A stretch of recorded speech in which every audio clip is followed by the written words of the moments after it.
Muy buenos días. Se abre la audiencia en vista pública en los expedientes acumulados números 5.560, 5.563, 5.570 y 5.604 del presente año, formados por apelaciones directas de sentencia en amparo promovidas por Gustavo Adolfo Alejos Cámbara contra el juez sexto de primera instancia penal, narcoactividad y delitos contra el ambiente del Departamento de Guatemala.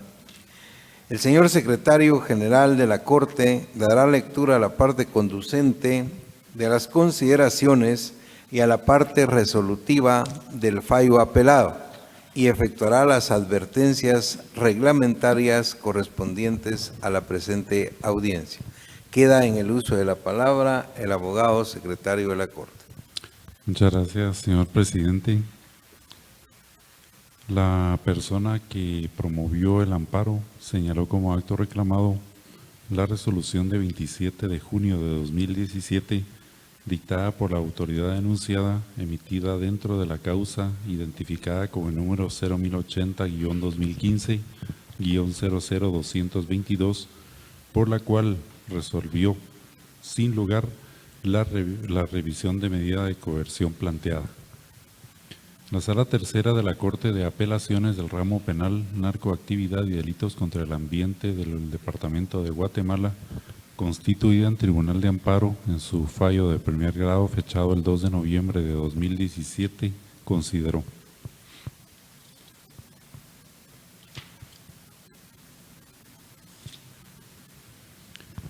al analizar el asunto sometido a conocimiento de este tribunal, como se advierte de la transcripción de las partes conducentes del contenido del acto reclamado que quedó en líneas precedentes, la autoridad cuestionada, al declarar sin lugar la revisión de la medida de coerción planteada por el abogado defensor, no efectuó una relación clara ni precisa, argumentación de los motivos de hecho y de derecho en que basó su decisión. Hubo demasiadas contradicciones en sus argumentaciones, de tal manera que conduce a la confusión, pues es reiterativo en expresar que, a su juicio, las circunstancias primitivas que dieron origen a la prisión preventiva como medida de coerción contra el procesado han variado. Lo repite en más de 4 ocasiones y no desarrolla las razones por las cuales consideró que los peligros procesales aún persisten. En armonía a esta consideración, el mismo Alto Tribunal Constitucional ha establecido que, abre cita, para que una resolución se considere emitida conforme a derecho, debe estar debidamente fundamentada en ley y ser congruente con las constancias de autos. La discrepancia entre lo que existe en el proceso y lo que el juez afirma implica vulneración al derecho de acceder a una tutela judicial debida que exige la emisión de resoluciones fundamentadas en ley y respaldadas por las constancias procesales, cierra la cita, que está contenida en la sentencia de fecha 11 de noviembre de 1997, expediente 565-97.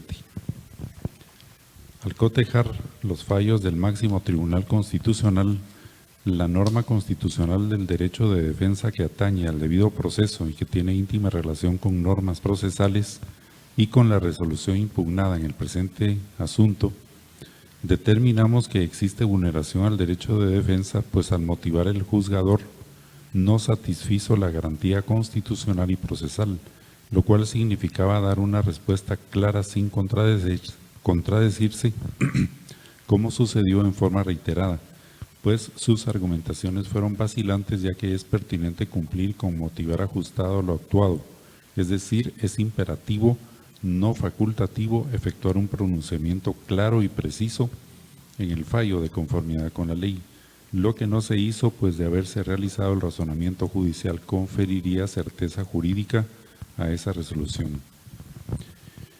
El punto central era revisar la viabilidad de revocar la medida de coerción al haber superado los límites previstos en la ley, porque la prisión es preventiva y puede sustituirse en los casos previstos en la ley, por lo que se busca es asegurar la presencia del imputado en el proceso.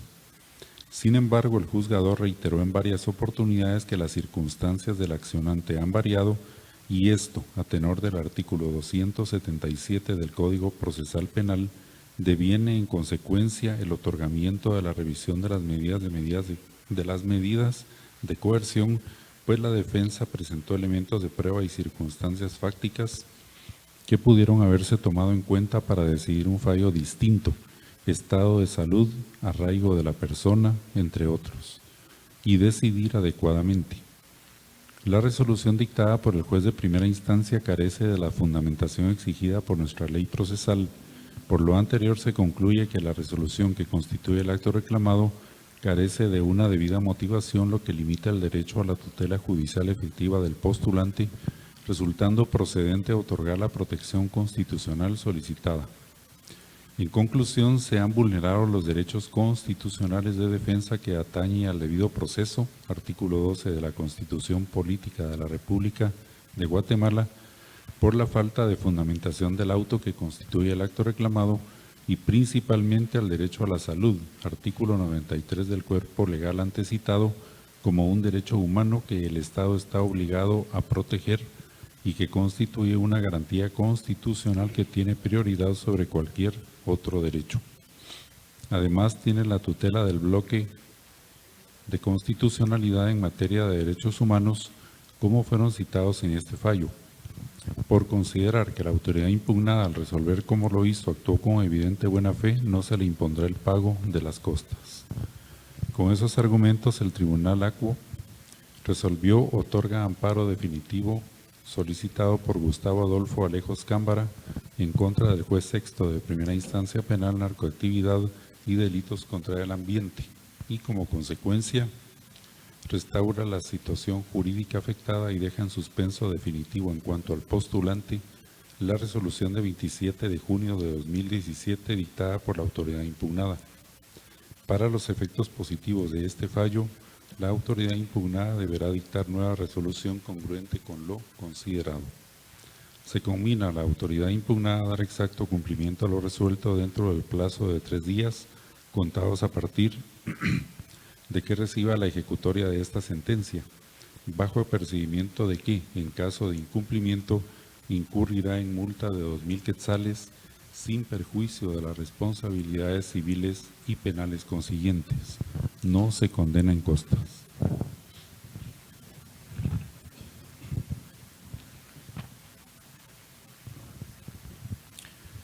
En observancia de lo que establece el artículo 67 del Acuerdo 1-2013 de esta Corte, quien haga uso de la palabra en esta audiencia deberá dirigirse directamente al tribunal, expresar sus alegaciones en forma oral de conformidad con el objeto de la vista pública previsto en el artículo 61 del acuerdo mencionado y no dar lectura a ningún documento salvo que para ello cuente con autorización previa del señor presidente. Deberá concretarse al asunto planteado, ser breve, conciso y preciso en su exposición. Para la exposición de alegaciones, cada una de las partes intervinientes cuenta con un tiempo máximo de 15 minutos. Es todo, señor presidente. Muchas gracias, señor secretario. En tal virtud pueden hacer uso de la palabra en la presente audiencia los apelantes requirientes de la vista pública, en este caso la Comisión Internacional contra la Impunidad en Guatemala, por medio del mandatario judicial con representación, abogado César Augusto Rincón Sabogal, quien actúa con su propio auxilio y quien queda en el uso de la palabra. Muy buenos días, honorables magistrados y a todos los sujetos procesales presentes. Como terceros interesados dentro de la acción de amparo promovida por el señor Alejos, hemos interpuesto recurso de apelación contra la sentencia que concede el amparo por los siguientes motivos, honorables magistrados. Siempre hemos sido profundamente respetuosos de los derechos humanos de las personas, jamás los desconocemos. Pero también hemos sido profundamente respetuosos de la garantía del ordenamiento judicial y que las personas solo tienen los derechos cuando la ley le confiere los derechos. No podemos entrar a proteger derechos fundamentales de las personas cuando los derechos no han sido desconocidos y han sido debidamente protegidos a lo largo de todo el proceso en la causa que nos ocupa. Infortunadamente, la Sala Tercera de la Corte de Apelaciones, al momento de proferir su decisión, desconoció, con todo el respeto de esa sala, la realidad del proceso. Y ningún juez de la República, ni de Guatemala, ni de ninguna otra parte del mundo, puede dictar resoluciones de espaldas a la realidad del proceso. Las resoluciones tienen que ser coherentes con lo que existe dentro de la investigación. No se pueden dictar resoluciones contrarias a aquello que no está en la investigación, porque contraviene el ordenamiento jurídico. Infortunadamente, la Sala Tercera hizo una resolución que desconoce la realidad procesal. Y no solo desconoce la realidad procesal, sino que se asumió funciones que le pertenecen a otros órganos del Estado de Guatemala que hace parte del sistema de justicia. Si hay un organismo que se llama el Instituto Nacional de Ciencias Forenses, que tiene unas facultades específicas en el caso de materias de salud, que es rendir los dictámenes periciales pertinentes para establecer las condiciones de salud de las personas, los jueces están obligados a observar lo dicho por esas autoridades, porque son las autoridades científicamente establecidas y capacitadas para tomar las determinaciones en esa materia. En el caso presente, infortunadamente, la Sala Tercera, al momento de proferir la resolución, lo que hizo fue desconocer lo dicho por el INACID. La pregunta es, ¿quién es el competente para determinar el estado de salud de una persona? ¿El juez que conoce el caso o el Instituto Nacional de Ciencias Forenses? La respuesta no es distinta, que es la segunda autoridad. Y cuando la segunda autoridad dice que el procesado Alejos no necesita tratamiento hospitalario, que el procesado Alejos está clínicamente estable, que se puede tratar sus dolencias, sus problemas de presión, de forma en la cárcel donde se encuentra, ¿qué derecho a la salud se le está violando? Ningún derecho. Cuando el sistema penitenciario certifica de los diferentes momentos en los cuales ha atendido a esta persona, de los diferentes momentos en los cuales ha sido trasladado a los hospitales para la prestación de la atención médica, cuando el INACID certifica de los diferentes momentos en los cuales ha atendido a la persona y ha hecho las recomendaciones, ¿qué derecho a la salud se le está violando? Absolutamente ninguno. La Sala Tercera, al momento de proferir la decisión en materia de apelación, desconoció igualmente cuál había sido el motivo de la acción de amparo. El motivo de la acción de amparo, honorable magistrado, no es nada más que la revisión de la medida de coerción que fue denegada. ¿Y por qué fue denegada? Porque no se cumplían con los presupuestos establecidos en el artículo 277 del Código Procesal Penal. Y si la Sala quería fallar en derecho, tenía la obligación de analizar las circunstancias por las cuales esas condiciones primitivas no habían variado. Y si ustedes, honorables magistrados, que sé que lo van a hacer, observan el contenido de la audiencia de solicitud de revisión de medida de coerción del mes 26 de junio del año en curso, observarán de forma muy clara lo siguiente. El abogado que representó al procesado Alejos, lo único que hizo fue tratar de engañar al juez, aprovechando que el juez era un juez suplente, que no conocía el proceso, e hizo una serie de argumentos que desconocían la realidad procesal. Este abogado parece que su mejor estilo es desconocer la realidad procesal y presentar a los tribunales elementos que no corresponden, y en ese estilo lo hizo, pretendiendo engañar al juez. Y si observan ustedes el contenido de los argumentos, la ley establece simplemente demostrar cómo cambia la situación primitiva. Los argumentos de la defensa del señor Alejos eran para demostrar la ausencia de pruebas y la ausencia de culpabilidad. Eso es propio de etapas subsiguientes. A la Sala Tercera no le interesó esa situación. Así como tampoco le interesó a la Sala Tercera siquiera tener en cuenta, ni por asomo, los argumentos que en las primeras 48 horas y en los alegatos finales previo a la sentencia hicimos los diferentes sujetos procesales. Lo único que le importó fueron los argumentos del señor Alejos. Los demás sujetos procesales para la Sala Tercera no existimos. ¿Dónde está el respeto al debido proceso? ¿Dónde está la objetividad de la sala al momento de proferir las decisiones? ¿Dónde está el derecho al contradictorio? ¿Dónde está el derecho de audiencia? Perfectamente desconocido y vulnerado por la sala tercera. La sala tercera, desconociendo los dictámenes del Instituto de Medicina, el INACID, dispuso que se dictara un auto para mejor proveer, solicitando la ampliación de esos dictámenes. El INACID vuelve y ratifica el contenido de los dictámenes, pero la sala tercera, no a gusto con ese resultado, dice que existe duda en el resultado del INACID. Si un juez, para resolver en una acción de amparo, tiene una duda, ¿cuál es el procedimiento que debe seguir? Solicitarle al INACID que aclare las dudas que el juez considera que tiene frente a un dictamen pericial, porque el juez no es el experto, vuelvo y repito, en determinar el estado de salud de las personas. Para eso existe ese organismo auxiliar y la sala tercera desconoció esa situación y a pesar de ese elemento que él considera que es dubitativo, dispone de conceder un amparo provisional considerando que se le ha violado el derecho a la salud. ¿Es violación al derecho a la salud cuando el señor Gustavo Alejos permaneció más de 4 meses hospitalizado? Y en buen momento, esta honorable Corte de Constitucionalidad revocó el amparo provisional que habían concedido en derecho o en favor de esta persona cuando no se cumplían los requisitos y condiciones exigidas por la ley. Si una persona está hospitalizada en un hospital que él mismo eligió, con los médicos de su confianza, con el tratamiento que los médicos de su confianza consideran que era pertinente, ¿cómo se le puede violar el derecho a la salud? Si que la persona tiene problemas de presión arterial, permítanme, señores magistrados, ¿cuántas personas que se encuentran recluidas no tienen problemas de tensión arterial? Dice la sala que el hecho de la detención le produce un gran estrés.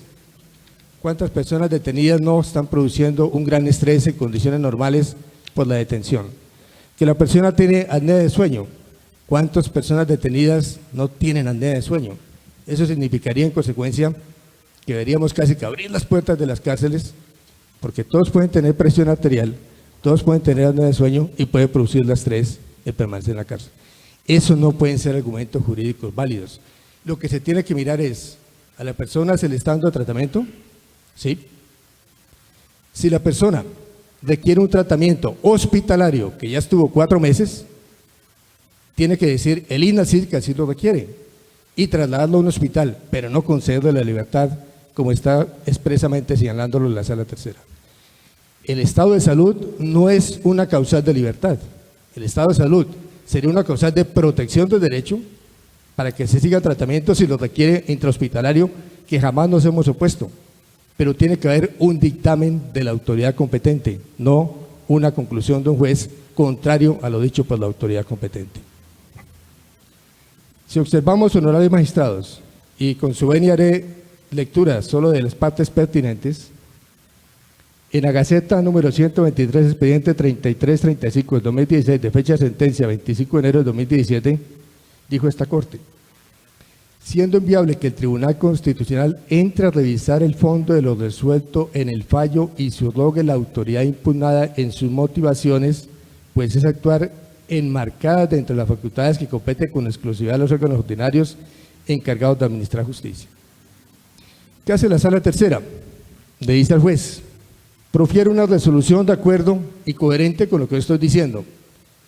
Significaría dar una medida sustitutiva. Pero olvida la sala tercera el principio de la independencia judicial.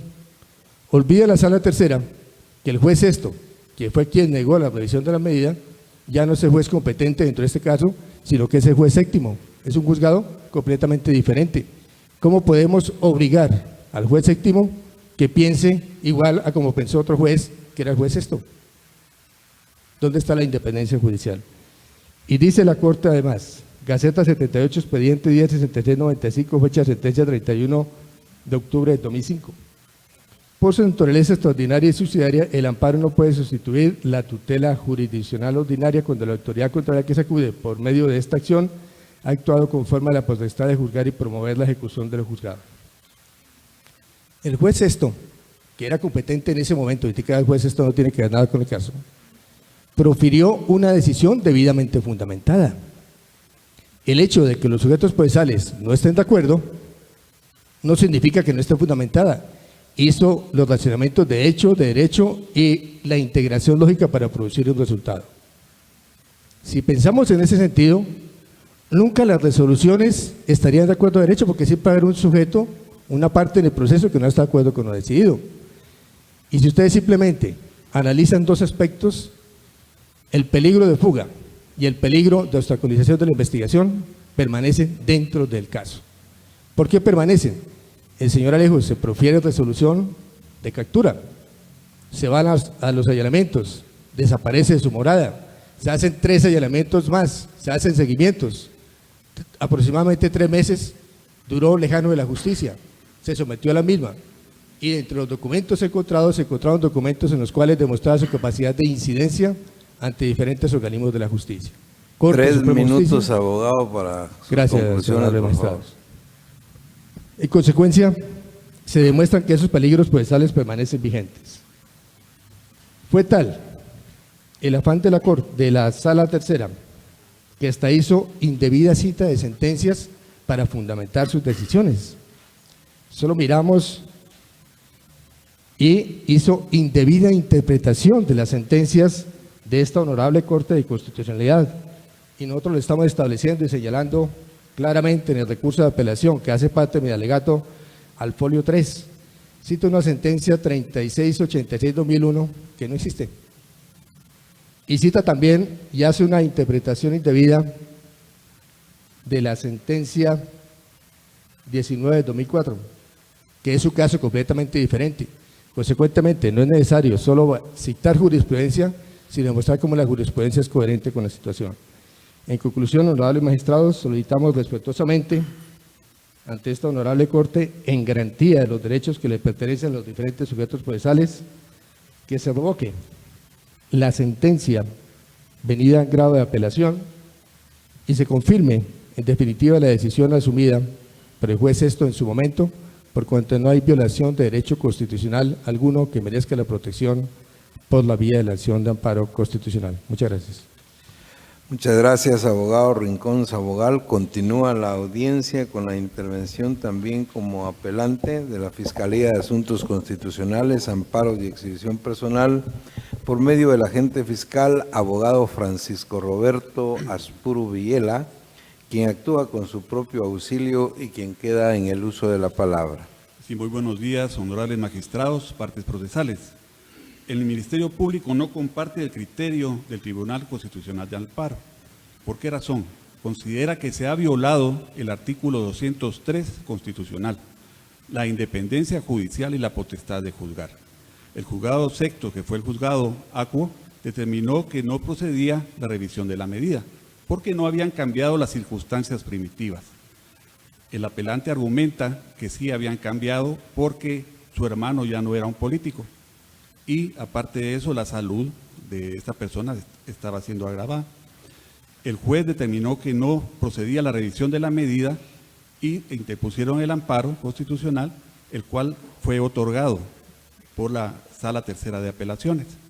El Ministerio Público considera también que ese tribunal se excedió en su actuación, violando también el artículo 211 constitucional.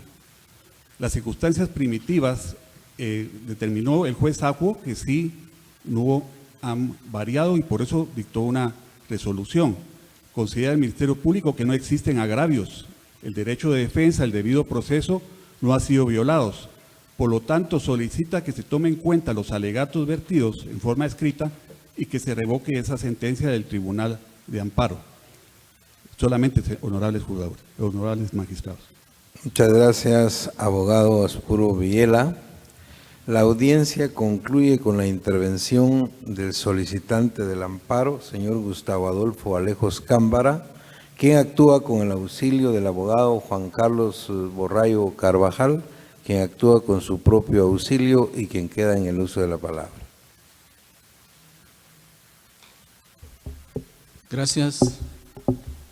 Buenos días a todos los sujetos procesales. Buenos días, honorables magistrados de la Corte de Constitucionalidad.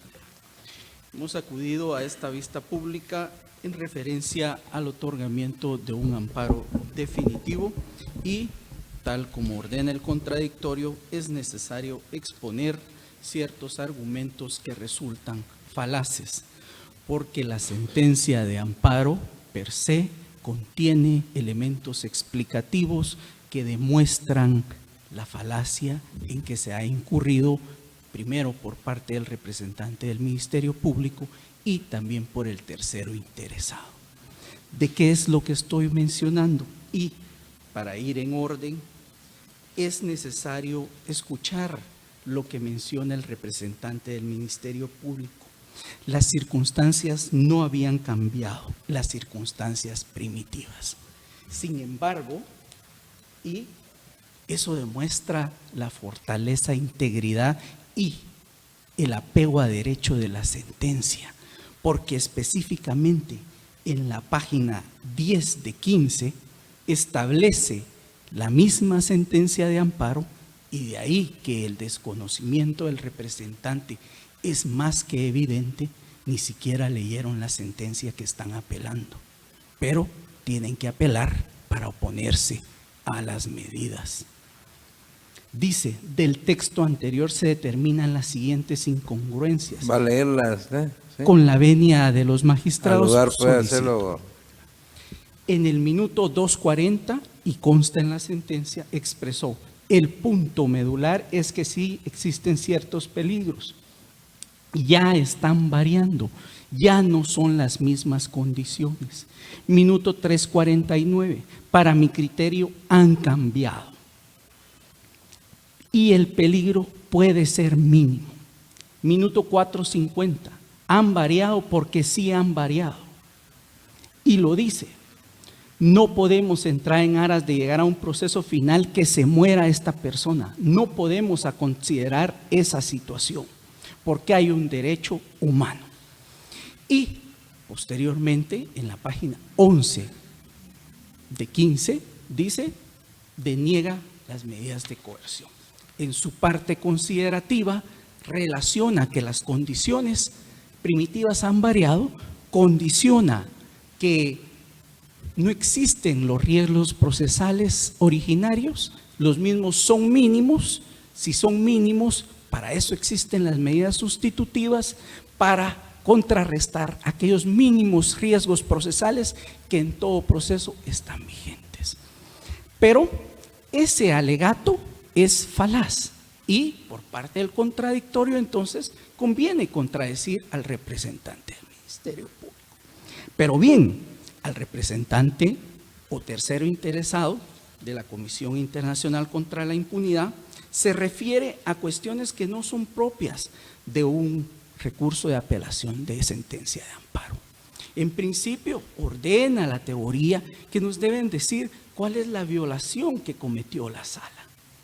Si esta violación produce un agravio en el tercero interesado, ¿cuál es el agravio de que el proceso penal continúe con una persona a quien se le están protegiendo sus derechos de salud, de vida, de integridad física y que se le ha otorgado, en este caso, una protección constitucional porque su prisión deviene arbitraria?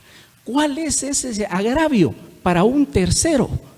Resulta, ante la lógica, necesario examinar e investigar cuál podría ser ese agravio.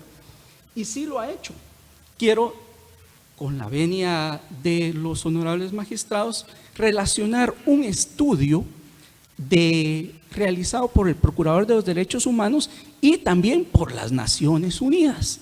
Con la venia, honorables magistrados. Al lugar puede hacerlo, abogado.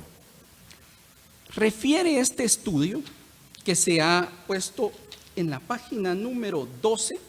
El estudio se denomina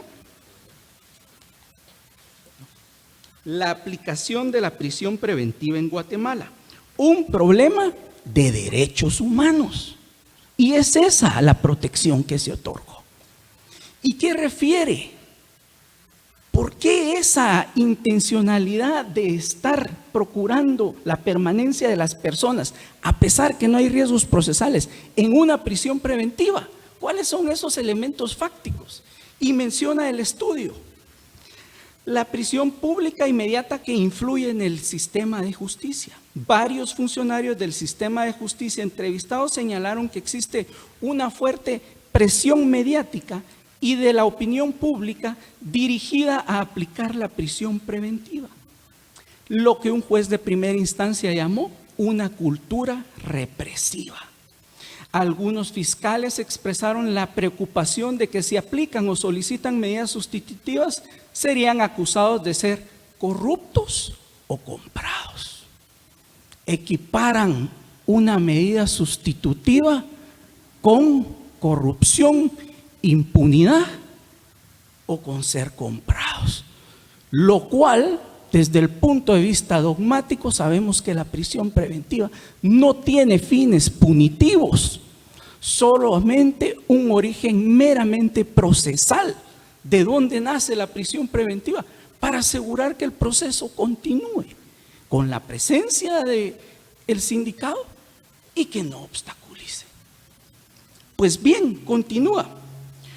Por otro lado, durante las entrevistas, la PDH y ACNUD-UDH recibieron alegaciones de jueces que dicen sentirse poco respaldados por las instituciones de justicia al otorgar medidas sustitutivas, pues dichas decisiones tienen más probabilidades de ser revocadas que si hubiesen otorgado la prisión preventiva. Ese régimen represivo es el que menciona. Y se menciona que los fiscales pues tienen un dato estadístico para ver cuántas prisiones preventivas, así lo menciona el estudio, logran obtener para ver su desempeño. Y ese es el interés entonces. Eso nos lleva como primer punto para exponer cuál es entonces el agravio de continuar un proceso penal con el sindicado gozando de una medida sustitutiva. No hay agravio. La apelación, ustedes pueden ver, son 5 escritos de apelación que se presentaron directos, 4 ante la Corte de Constitucionalidad y 1 ante la Sala. ¿Por qué ante la Sala? Porque iba a tener efectos suspensivos. Hasta el día de hoy, el señor Gustavo Adolfo Alejos permanece en prisión preventiva, porque el representante de la Comisión Internacional contra la Impunidad en Guatemala presentó ante la Sala la apelación. Y 4 otras apelaciones por parte de FESI, Ministerio Público, Fiscalía de Constitucionalidad del Ministerio Público, IX y PGN fueron presentadas ante la Corte de Constitucionalidad. La presentada ante la Sala elevó el expediente y ante ustedes está el expediente en original. Se les solicitó que este expediente fuera remitido a la Sala para incorporar la revocación del amparo provisional que fue emitido por esta honorable Corte y no se accedió. Ante ustedes, en esta vista, estará un expediente original de apelación de amparo incompleto, porque no se accedió a esa petición. Pero, entonces vemos que no es agravio, pero sí es parte de una cultura represiva. Y más allá de eso, entonces se hacen alegaciones sobre la revisión de medida, que no es propio de esta apelación. Lo que se busca en esta apelación es decirnos en qué violaciones incurrió la Sala Tercera, qué violó. Y le quiero comentar a los honorables magistrados que se hizo las alegaciones pertinentes de los derechos humanos y de las resoluciones de la Corte Interamericana. 2 resoluciones básicas. También con la venia, si usted me lo permite, señor presidente. Al lugar puede hacerlo, abogado. Hago referencia al caso Chaparro Álvarez y Lapo Iñiguez versus Ecuador, sentencia de fecha 21/11/2017, que establece en el párrafo 117, en cualquier momento que la medida cautelar carezca de alguna de estas condiciones, deberá decretarse la libertad. De igual forma, ante cada solicitud de liberación del detenido, el juez tiene que motivar, aunque sea en forma mínima, las razones por las que considera que la prisión preventiva debe mantenerse. Por otro lado, la Corte destaca que la motivación de la decisión judicial es condición de posibilidad para garantizar el derecho de defensa. Y ahí la violación del derecho de defensa que la sala acertadamente protegió. Porque si ustedes conocen las actuaciones, verán que en este momento no se sabe qué motiva la permanencia de la prisión preventiva. ¿Y por qué es necesario que se le diga a la defensa por qué se motiva? Para que así, dice,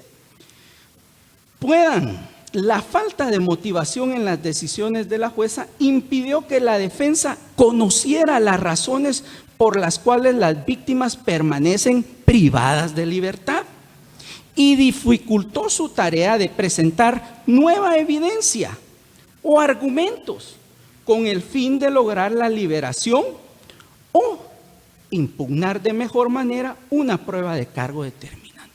¿Por qué es necesario que se nos diga específicamente, mire, el peligro de fuga es por esto, esto y esto? Para que nosotros, a través de una defensa técnica, logremos desvirtuar esas consideraciones de derecho, las cuales no existen. La debida motivación viola el derecho de un debido proceso y el derecho de una defensa, el derecho de defensa. Y por último, lo de salud, también con la venia de la sala, es necesario traer a colación que el mismo Estado de Guatemala, y esto sí es lamentable, porque como ustedes verán, quien mayormente promueve este tipo de apelación en contra de libertad es el representante de la Comisión Internacional contra la Impunidad, pero a quien terminan condenando las Cortes Internacionales de Derechos Humanos es a Guatemala. 3 minutos para conclusiones, por favor, abogado. Perfecto.